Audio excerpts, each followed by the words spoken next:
안녕하세요, 책쟁이 여러분. 책소리입니다. 체험 영상 올리고 한 열흘 정도 지난 것 같은데 그 사이에 비도 많이 오고 날도 되게 더웠던 것 같아요. 저는 개인적으로 추운 겨울보다는 좀 땀이 나더라도 여름을 좋아하는데 지구 온난화 때문에 전 에어컨을 잘 쓰지 않거든요. 그래서 되게 더운 날은 찬물 독서를 좀 해요. 아침에 일어나서 오늘 되게 덥겠다 싶으면 그냥 욕조에 물을 받아서 독서대 설치하고 더울 때마다 이제 찬물에 들어가서 추워질 때까지 책을 읽고 그리고 다시 나왔다가 또 더우면 찬물에 들어가고 이렇게 뭐 반복적으로 찬물 독서 하다 보니까 그냥 그럭저럭 여름이 지나가더라고요. 여러분들도 올해는 저처럼 한번 찬물 독서 한번 해보세요. 머리도 맑아지고 책도 좀 잘 읽힐 거예요. 지구 아낌에도 도움이 될 거고. Run. 책 이야기 한번 들어가 볼게요. 저는 독서를 해온 그동안의 시간에서 조금 아쉽기도 하고 가슴속에 이렇게 숙제처럼 남아있는 분야의 책들이 좀 있어요. 로마 신화 이야기가 그렇고요. 신들도 너무 많이 나오지만 좀 어렵고 자꾸 읽어도 잊혀지는 것 같아서 왜 어떤 순간에 신 이름 막 다 얘기하고 깨고 있는 분들 보면 되게 부럽더라고요. 그래서 그리스 로마 신화를 좀 정복해 보고 싶고 또 시리즈별로 나오는 이야기 중에서 그 지구상에 역사상에 존재하는 모든 철학자들의 가르침을 다 읽고 그리스 로마 신화를 이야기하듯이 순간순간에 그 분들의 가르침이 떠올라서 제 생활의 어떤 신념 같은 것들로 좀 기억되면 너무 좋겠다. 이런 어떤 그런 꿈 같은 게 있고, 그리고 세계문학이라는 장르가 출판사마다 다 발행이 되고 있잖아요, 정기적으로. 근데 많이 사 모으는 것 같은데 100%다 읽지 못하는 것 같아서 이런 책들을 좀 눈이 더 나빠지기 전에 다 읽어보고 싶은 생각이 있어요. 출판사의 시리즈물 중에서 아직 많은 도서가 나오지 않았고, 그리고 제 생각에 도서 선정 너무 좋다라고 판단이 되는 현대지성 클래식 도서를 1권부터 순서대로 읽으면서 이 책 속에 담겨 있는 내용이 무엇이었고, 이 책이 결국 어떤 소리를 내고 있더라라는 것들을 여러분들께 간접 독서가 될 수 있도록 전달 드려 볼게요.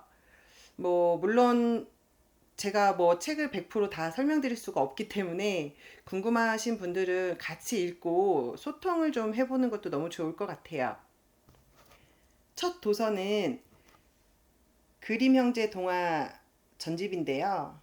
1024페이지의 벽돌책인데요.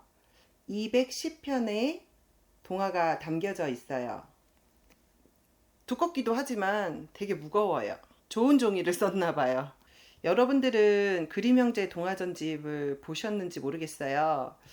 이 동화라는 장르가 내가 읽어야 될 책에서 앞쪽에 놓일 만큼 되게 중요도 면에서 좀 밀리지 않을까 이런 생각도 살짝 드는데, 더군다나 이런 책들이 조금 그 페이지 수가 많다 보니까 그렇게 많이 안 보셨을 것 같아요. 그거 아시죠?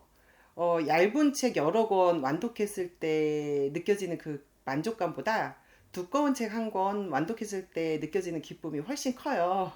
그리고 이 동화전집이 또 어떤 완독이나 독서를 취미로 하고 싶은 분들께 좋은 장점을 가지고 있어요. 그게 뭐냐면 문장들이 어렵지 않고요. 그리고 중간에 좀 쉬게 되더라도 앞에 이야기와 연결성이 전혀 없으니까 그냥 또 끊어 읽기 하기가 너무 좋은 책인 것 같아요. Run. 우선 책을 읽기 전에 그림 형제들에 대해서 조금만 알고 가볼게요.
오늘 만나볼 그림 형제 동화 전집에서 동화 몇 개만 꺼내서 기억 한번 소환해 볼게요. 첫 번째 이야기로 신데렐라. 원제는 제투성이 아이고요. 신데렐라 엄마는 돌아가실 때 신앙심이 깊은 아이로 신데렐라가 자라주길 유언으로 남겼어요. 여러분들은 신데렐라 하면은 어떤 게 떠오르세요? 저 같은 경우에는 유리구두가 일단 제일 먼저 떠오르고, 그 다음에 황금마차, 그리고 뭐 12시, 그리고 해피엔딩, 이 정도인데, 이 책은 살짝 다르더라고요. 우선 아주 중요한 유리구두가 안 나와요. 그냥 황금신이 나와요. 이게 왜 그렇게 속상한지 모르겠지만 읽다 보니까 이해가 좀 돼요. 뭐냐면 엄마가 돌아가시고 나서 신데렐라에게는 계모와 그 계모를 따라온 그 의붓 언니 두 명이 있었잖아요.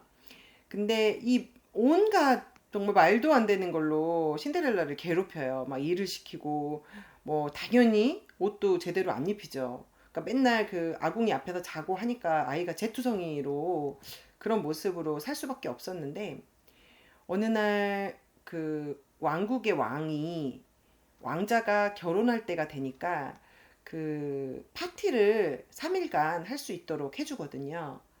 여기까지도 똑같죠. 왕자가 그 아가씨들과 춤을 추는데 너무 아름다운 신데렐라가 나타난 거예요. 그래서 춤을 추는데 이 아가씨가 꼭 밤만 되면 좀 늦어졌다 싶으면 막 달아나듯이 집으로 가버리는 거죠. 그래서 왕자가 집에 너무너무 데려다 주고 싶어서 쫓아갔는데 어느 순간 되면 신데렐라가 사라지는 거예요. 그러고 나서 마지막 파티 날, 3일째 되던 날 안 되겠는 거예요. 그래서 이 왕자가 하나의 계책을 세웁니다. 그 궁궐에서 밖으로 빠져나가는 그 계단에 송진액을 잔뜩 발라놔요. 그래서 그날도 역시 신데렐라가 황급히 돌아가다가 신발 한 짝이 송진액에 묻어서 벗겨지고 말아요. 우리는 그냥 황급히 뛰어가다가 구두를 잃어버리는 걸로 기억하고 있는데 이 책에선 그렇게 나오지 않아요. 그리고 나서 이 왕자는 그 신발을 가지고 이 신발이 꼭 맞는 아가씨를 찾아서 다니기 시작하죠. 그런데 이 의붓 언니들이 그 왕비의 자리가 탐이 나서 큰 언니는 발가락을 자르고 작은 언니는 뒤꿈치를 잘라요. 그러고 나서 이제 왕자가 신발이 잘 맞는 큰 언니를 데리고 이제 왕국으로 돌아가는데, 그 신데렐라에게 예쁜 드레스를 입혀주고 예쁜 신발을 신겨줬던 그 도와주었던 그 비둘기들이 나타나서 노래를 불러요. 왕자님, 그 아가씨는 어젯밤에 춤췄던 그 아가씨가 아니에요. 신발을 보세요. 피로 흥건하잖아요. 그래서 보니까 신발이 다 피에 젖어 있는 거예요. 그래서 이 아가씨는 아니다. 이렇게 두 아가씨가 다 탈락이 되고, 아무리 봐도 이제 어떡하나 하고 있는데 신데렐라 아버지에게 말해요. 다른 아가씨가 없냐. 그러니까 있기는 있는데 저 아이는 제투성이라서 그날 파티에 가지 않았을 것인데 뭐 그래도 혹시 모르니까 신겨는 보자 라고 했는데 웬걸 신발이 너무 잘 맞는 거예요. 그래서 이 신데렐라를 그 말에 태워서 왕국으로 돌아가는데 비둘기들이 나타나서 노래를 불러요. 그 아가씨가 신고 있는 신발이 너무 잘 맞아요. 이 아가씨가 분명 어젯밤에 춤췄던 그 아가씨일 거예요. 이렇게 얘기를 해줘요. 그래서 두 사람이 왕국으로 돌아가서 행복하게 오래오래 사는데 여기에 반전이 하나가 있어요. 우리는 그냥 여기까지로 기억을 하는데 이 책에서는 응징을 해줘요. 아주 속 시원하게. 그 신데렐라가 결혼할 때 그 의붓 언니들 두 명을 왼쪽 오른쪽에 세워서 들러리를 시키는데 그 비둘기들이 나타나가지고 입장할 때 퇴장할 때 한 번씩 해서 양쪽 눈을 쪼아요. 그래서 이 신데렐라는 행복한 결혼 생활을 하고 이 언니들은 남은 평생을 맹인으로 살게 되는 그런 결론이 나더라고요. 그래서 이 이야기가 정말 끝까지 잊혀지지 않을 만큼 저한테는 되게 신기하게 읽혔어요. 그리고 또 하나의 이야기, 제가 조금 놀랬던 거 하나 또 소개시켜 드릴게요. 이 책에 담겨 있는 이야기 중에 라푼젤이 있었는데, 제 기억에 제가 30대 초반에 라푼젤 그 디즈니 영화를 보고 엄청 울었던 기억이 있거든요. 그때는 전혀 몰랐는데 이 책을 읽고 굉장히 반전이었어요. 뭐냐면 그 영화 속에는 어, 라푼젤의 엄마가 한 왕국의 왕비로 나오잖아요. 근데 이 책에서는 그냥 동네 아줌마예요. 근데 그 착한 부부가 아기가 안 생겨서 막 고민을 하고 있는데 신이 아주 큰 은총을 내려서 임신을 하게 만들었어요. 그러니까 아기를 가질 수 있도록 해줬어요. 그래서 어느 날 임신을 했는데 임신하고 좀 힘들었겠죠. 컨디션도 안 좋고 입도 또 있었을 테고. 그랬던 라푼젤의 엄마가 창밖을 내다보니까 남의 텃밭이 눈에 들어와요. 자기네 텃밭이 아닌 이웃집 텃밭인데 거기에 너무 탐스러운 상추가 막 이렇게 자라고 있는데 저거 하나만 좀 먹으면 컨디션이 너무 좋을 것 같은 거예요. 아프지도 않고. 그렇게 고민을 하다가 어느 날 이제 라푼젤의 엄마가 너무 말라가고 아파하니까 라푼젤의 아빠가 몰래 그 상추를 따다가 이제 먹여요. 디즈니 영화랑은 좀 다르죠. 근데 어느 날 걸리는 거예요, 아빠가.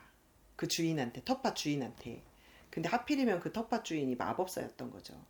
그래서 이 마법사가 이제 라푼젤의 아빠가 도둑질을 어떻게 보면 절도를 한 거니까 너를 용서해 주겠다. 단 아이를 낳았을 때 딸이면 내가 데려가겠다. 이렇게 해버려요. 그러니까 아버지가 어쩔 수 없이 알았다라고 하고 아이가 태어나고 마법사가 그 라푼젤을 데려다가 탑에 가두죠. 여기까지는 좀 비슷한 것 같은데 근데 그 마법사가 왜 라푼젤을 가뒀냐 이 책엔 내용이 없어요. 아예 없어요. 왜 가뒀다 뭐 이런 건 없는데 그 만화 영화에서는 그 자신의 젊음과 건강, 아름다움 뭐 이런 것 때문에 라푼젤의 머리를 탐냈다 이렇게 나오잖아요. 근데 여기에서는 그런 내용은 전혀 없고 그냥 그 라푼젤의 머리를 밧줄 삼아 타고 올라가서 라푼젤을 만나고 그냥 이 정도인데 어느 날 그 탑을 지나가던 왕자가 라푼젤의 그 아름다운 노랫소리에 반해서 라푼젤을 만나게 되잖아요. 그렇게 하고 두 사람은 그 비단실을 가져다가 사다리를 만들어서 내려와서 행복하게 결혼 생활을 하는 게 목표였는데 어느 날 라푼젤의 말실수로 왕자가 탑에 드나든다는 거를 그 마녀가 알게 돼요. 그래서 그 화가 난 마녀가 라푼젤의 머리를 싹둑 자르고 되게 황량한 곳으로 라푼젤을 쫓아내요. 어느 날 왕자가 탑에 딱 올라갔는데 없는 거예요, 라푼젤이. 그리고 마법사한테 잡히죠. 그래서 마법사가 또 누나를 왕자의 누나를 아주 또 뽑아버려요. 그래서 맹인이 된 채로 이렇게 앞이 안 보이니까 산딸기를 먹어가면서 몇 년을 그 좀 배회하는데 어느 날 또 라푼젤을 또 만나게 돼요. 왕자는 눈이 안 보이니까 라푼젤을 못 알아봤겠지만 라푼젤은 왕자님을 알아봤죠. 그래서 그 변해버린 그 맹인의 왕자를 붙잡고 막 울어요. 눈물이 뚝뚝 떨어지는데 그 눈물방울이 하필이면 또 왕자의 눈으로 쏙 들어가요. 그러더니 눈이 확 떠져요. 근데 세상에 여기서 반전은 라푼젤에게 쌍둥이 아들, 딸이 있었다는 거예요. 그게 바로 왕자의 아기였어요. 너무 재밌지 않나요? 제가 아는 상식을 조금 깨는 이 책에서 라푼젤을 볼 때만큼은 디즈니 영화의 내용을 싹 잊어야 하겠더라고요. 그리고 제가 이런 210편의 동화를 한 2, 3일 만에 쫙 봤는데 다시 봐야 될 것 같아요. 너무 내용들이 겹쳐서. 그 겹치는 이유도 그렇고 너무 새삼스러운 것이 있다는 거를 알게 됐어요. 그림 형제들의 삶이 되게 동화 같아요. 이 책을 읽으면서 뭐 알겠어요. 무슨 말을 하고 싶은지 뭘 가르쳐 주는지 알겠는데 이걸 문장으로 하기가 어려운 거예요. 뭐라고 표현해야 될까? 그런데 다 읽고 나니까 이제 좀 알겠는 게 음, 마법사 마법사가 이야기마다 꼭 등장하더라고요. 착한 주인공과 마법사, 그리고 꼭 이들을 도와주는, 착한 사람들을 도와주는 뭐 사물이든 동물이든 곤충이든 있어요. 그리고 결국은 그런 것들이 해결이 되고 나서 행복하게 오래오래 살았다. 이게 동화의 플롯이잖아요. 근데 그림 형제들의 삶을 보면 아버지가 돌아가시기 전까지 행복했던 착한 그림 형제, 왕자 그림 형제였다가 아버지가 돌아가시거나 어떤 프랑스 혁명, 그리고 민중운동 이런 것들이 생기면서 좀 어려움을 겪고, 그리고 자기들이 좋아하는 그런 민속문학을 찾아서 집필을 하고 하면서 행복한, 자기가 원하는 삶을 살아가는 사람, 그게 행복이잖아요. 그런 그림 형제들의 삶이 동화책하고 많이 안 다르더라, 이런 생각이 좀 들었어요. 이 책의 첫 이야기가 개구리 왕자인데요. 개구리 왕자에서 느껴지는 게 너무 셌어요, 저한테는. 뭐냐면 그 그림 형제 아버지의 가훈이, 정직은 인생의 가장 좋은 정책이다 였다라고 하거든요. 그러니까 정직해야 된다는 거예요. 그래서 이 개구리 왕자에 나오는 내용들을 보면 그 막내 공주가 굉장히 이 끔찍하게 생각했던 개구리를 자기가 한 약속 때문에 그거를 지켜야 된다라고 강조하는 그 아버지의 가르침 때문에 끔찍한 개구리였는데 그거를 약속을 지키기 위해서 어떻게든 그냥 하거든요, 싫어도. 그러고 나니까 개구리가 왕자로 변해서 결국 왕비가 되는 이야기거든요. 이런 것들이 보면은 첫 이야기부터 끝 이야기까지 그 아버지가 가르쳤던 그런 가훈과, 그리고 그 시비니 교수가 가르쳤던 그런 어떤 민중적인 것, 생활 풍습, 어떤 뭐 습관 같은 거, 그리고 그것들에서 어떤 영향을 받는지, 그러니까 이런 것들이 착하게 살면 우리가 뭐 나중에 어떻게 된다, 이런 것들을 굳이 뭐 말해주진 않잖아요. 예를 들어서 얘가 이렇게 해서 결국은 어떻게 됐어요? 눈이 빠졌잖아요. 맹인이 됐잖아요. 그러니까 우리는 어떻게 해야 돼요? 이렇게 하면 안 돼요. 남을 괴롭히면 안 돼요. 남의 것을 훔치면 안 돼요. 뭐 남을 때리거나 뭐 죽여서는 안 돼요. 이렇게 결론으로 말하지 않는데도 불구하고 제가 스스로 깨닫게 되는 이런 거 자체가 저는 되게 새삼스러웠어요. 이미 알고 있는 것들인데 뭐 이렇게 새삼스럽냐라고 할 수도 있는데, 저는 그게 그냥 우리 삶이구나 이런 생각이 들어가지고, 이 책의 컨셉이 가정을 위한, 어른을 위한 동화거든요. 그래서 재미도 있지만 뭔가 그래도 제가 어렸을 때 할머니가 옛날에 하면 얘기해줬던 거, 그런 것처럼 내 아이들에게도 엄마가 이런 책을 읽고 옛날에 이런 사람이 있었는데 이렇게 됐어, 이런 얘기를 해주면서 그 문장으로는 표현이 안 되더라도 가슴 속에 우리가 그랬듯이 이렇게 살면 안 되는구나, 이런 거를 아이들이 조금 가슴에 심어진 채로 커가면 어떨까, 이런 생각이 좀 들더라고요. 날 더우니까 뭐 이해 안 되는 문장이 막 엄청 들어있는 그런 책보다는 이렇게 재밌고 가볍고 교훈도 있는 그림 형제 동화 전집 한번 보시면 어떨까 싶고요. 오늘 영상 찍으면서 무슨 말을 해야 될까 고민을 많이 했는데 그래도 나름 많이 얘기한 것 같아요. 날씨 덥지만 그래도 몸에 좋은 음식 많이 드시고, 저는 또 다음 도서 준비해 볼게요. 책도 많이 읽어야 되고 생각도 많이 해야 되는 것 같아서 직접 독서도 간접 독서도 일단 다 즐거운 것 같아요. 다음에 만날 때까지 건강 잘 챙기시고요. 질독하고 계시다가 다음 도서에서 또 만나야 돼요, 우리. 그럼 오늘 시청해 주셔서 너무 감사해요.